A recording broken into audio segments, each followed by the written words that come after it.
कभी सोचा है कि जब किसी के पास कुछ भी नहीं बचता तब उसकी असली ताकत क्या होती है? आज हम जातक कथाओं से एक ऐसी ही पुरानी कहानी सुनेंगे। ये कहानी है एक राजा की जिसने अपना सब कुछ खो दिया था। और ये कहानी उसकी सेना की नहीं बल्कि उसके दिमाग की है, जो उसका सबसे बड़ा और अकेला हथियार था।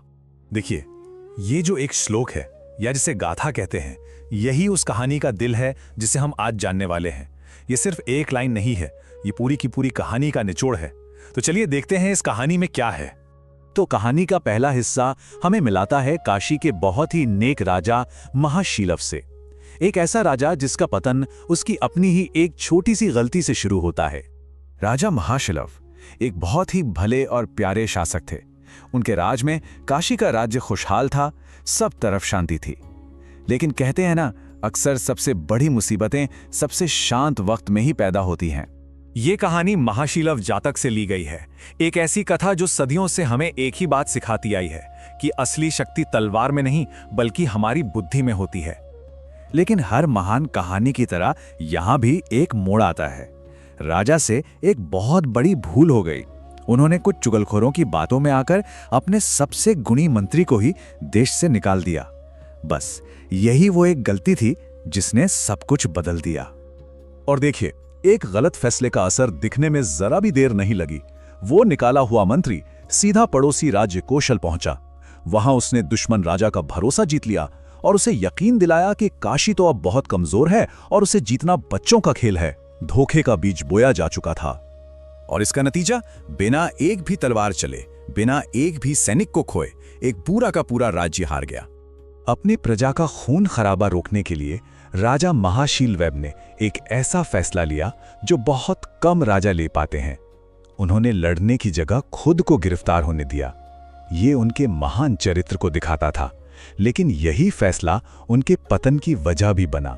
जरा सोचिए, सिर्फ एक दिन में ही महान राजा महाशीलव एक बड़े साम्राज्य के राजा से एक अकेले बेबस कैदी बन गए।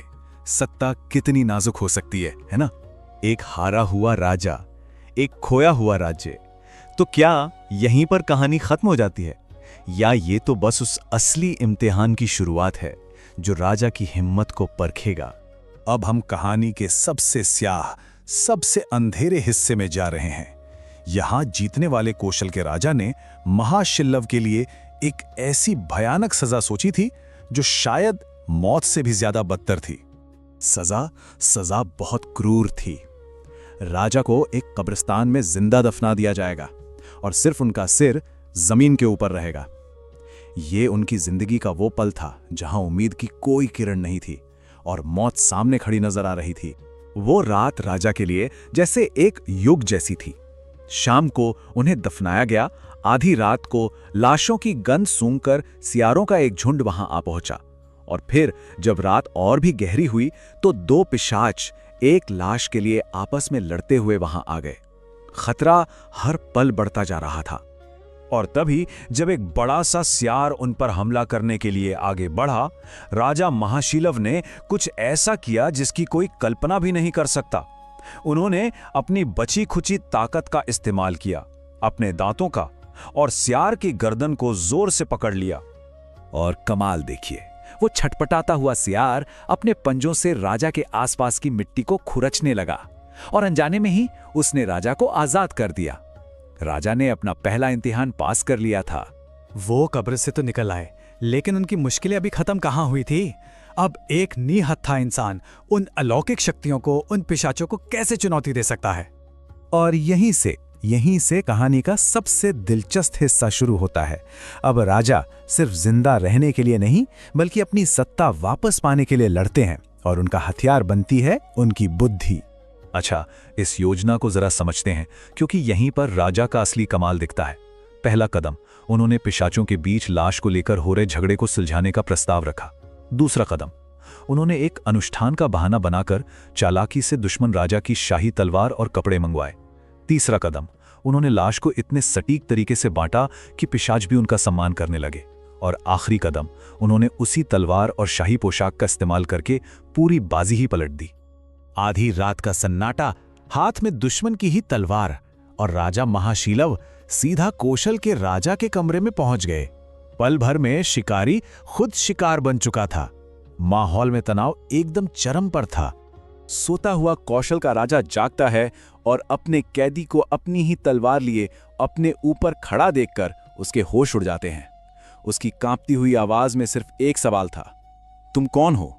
और यहां इस स्लाइड में पूरी कहानी का सार है। एक तरफ था कौशल का राजा, जिसके पास एक सेना थी, महल के पहरेदार थे, सैन्य शक्ति थी। और दूसरी तरफ राजा महाशिलव, जिनके पास थी सिर्फ एक तलवार, अटूट हिम्मत और एक तेज दिमाग।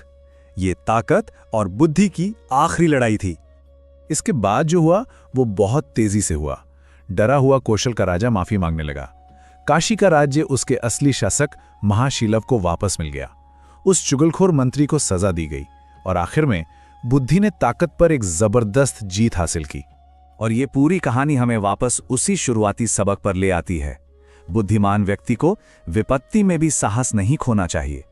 महाशिलव की जिंदगी इस सच का सबसे बड़ा सबूत है। तो ये कहानी हमारे लिए एक आखिरी गहरा सवाल छोड़ जाती है कि जब संकट आता है तो असली हथियार क्या होता है? एक तलवार की धार या एक दिमाग की तेजी?